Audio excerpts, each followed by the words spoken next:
Welcome, everyone. Thank you so much for being here. Welcome to everyone on Facebook and YouTube and TikTok, Instagram, LinkedIn. Thank you for joining me from whatever platform you're joining me on. My name is Otis Landerholm. I'm the founding attorney here at Landerholm Immigration A.P.C, where we fight for your American dream. And it's an honor to be with you here today. It is the 14th of March. It is a rainy, wet, windy, kind of miserable day outside here in the Bay Area. So thank you for being here with me, and hopefully you're staying dry out there. And I appreciate everybody being here. Today I want to talk about immigration enforcement. I also want to talk about cancellation of removal for permanent residents. I wanted to tack that in there, so we'll do that. So thank you and welcome and for being here.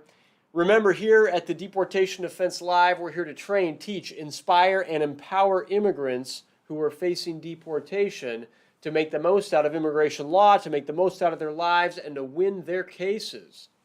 And so are you facing removal in immigration court, or do you know someone who's facing removal in immigration court? Because if so, you know that it's not easy, right? It is an uphill battle. The laws are against us. And here at the Deportation Defense Live, we're here to maximize your chances of winning that case.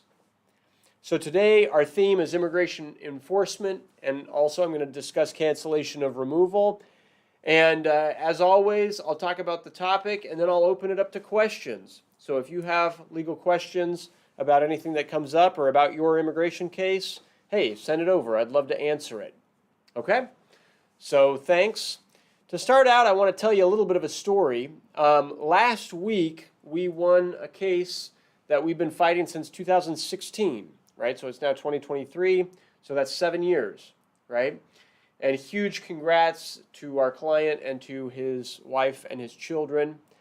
The client originally had accepted money to help another person enter the U.S. unlawfully as a passenger in his car. Should I repeat that? Client accepted money to help another person be a passenger in his car, and that person did not have legal permission to enter the United States. Big mistake, everybody. Big mistake. All right? Don't do that.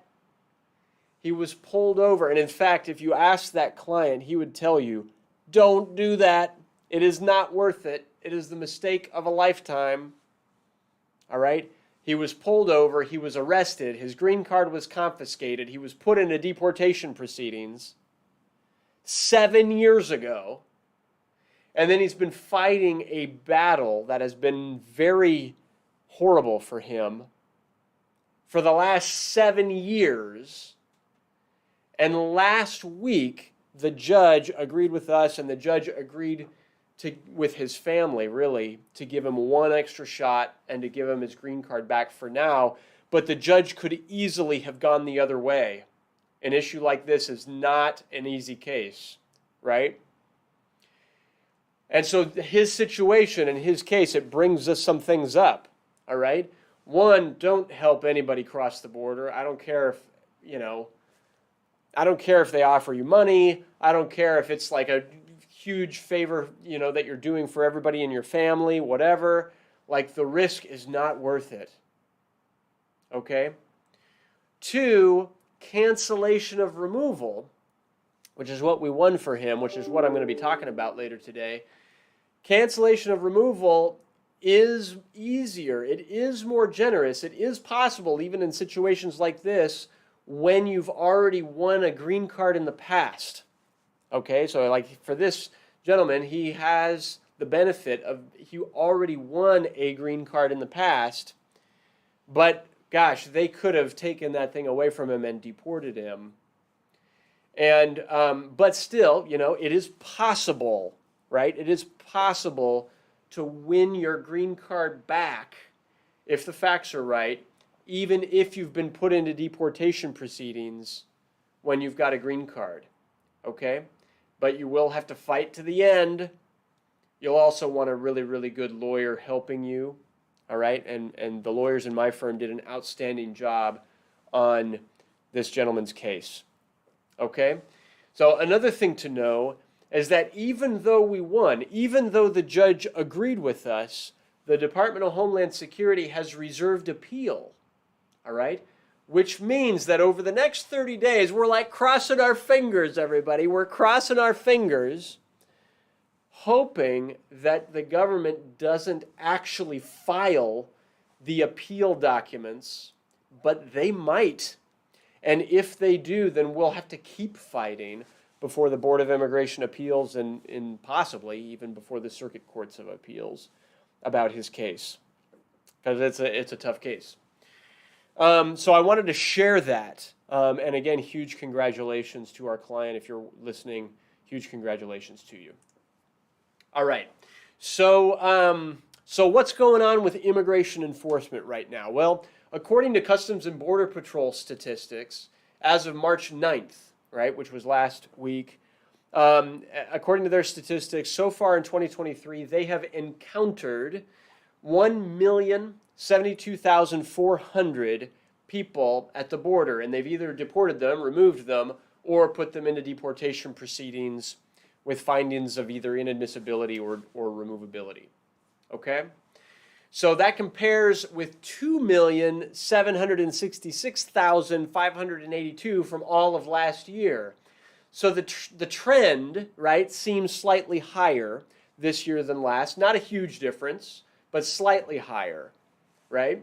And so there it's like, you want to be aware of that, and maybe the pandemic ending is part of that.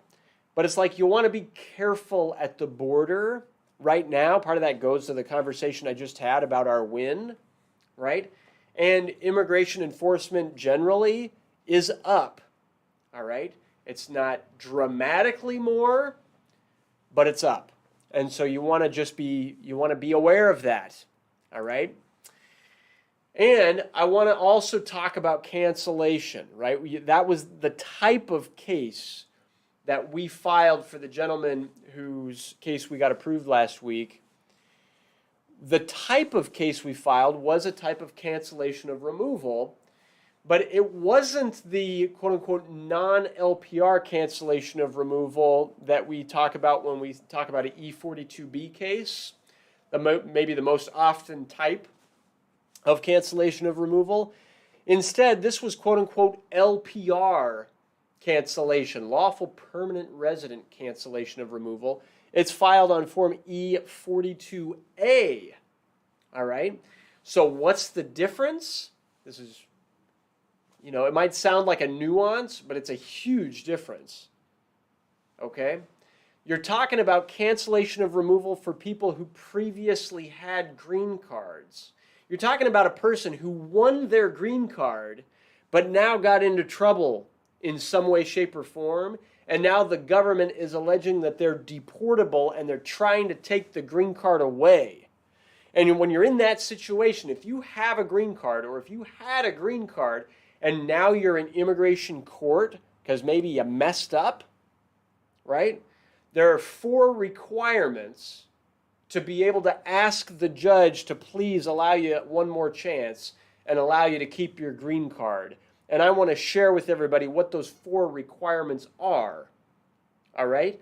Requirement number 1 is you must have won your green card and have had it for at least 5 years. All right? You've got to have physical presence with a green card for a 5-year period in order to qualify for this. All right? The second requirement is you've got to have 7 years in some kind of lawful status. Maybe you had a visa before. Maybe you had other statuses before you had your green card. So you've got to have 7 years continuous presence in lawful status before the conviction of certain crimes and before the issuance of a notice to appear. They call those things the stop time rule. Okay? 7 years of lawful presence subject to the stop time rule, meaning if you've committed a certain crime or if you've got your notice to appear, time outside of that doesn't count anymore. All right? Requirement number 3 is you cannot have an aggravated felony conviction.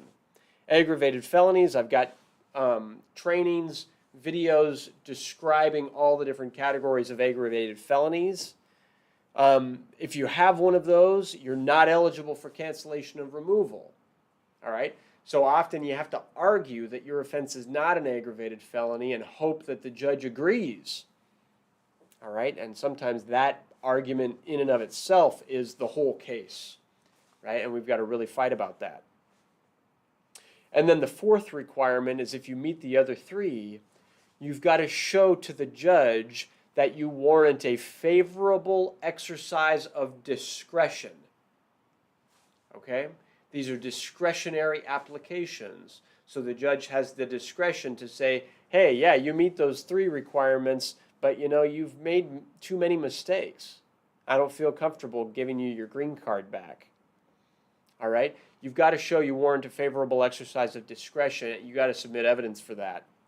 Okay? And there are judges who will be more likely to agree with it. There are judges that are less likely to agree with it. If you're in deportation proceedings and if you have a green card and if you meet all of those requirements, the judge can cancel your deportation. But here's the thing, everybody. Here's the thing. You can only try it once. All right? So the judge is only allowed to cancel a person's deportation once. You only get one extra chance. If you mess up again, you'll be removed. All right? If you become deportable again, like maybe there's some other application you could try, but you can only do cancellation of removal once.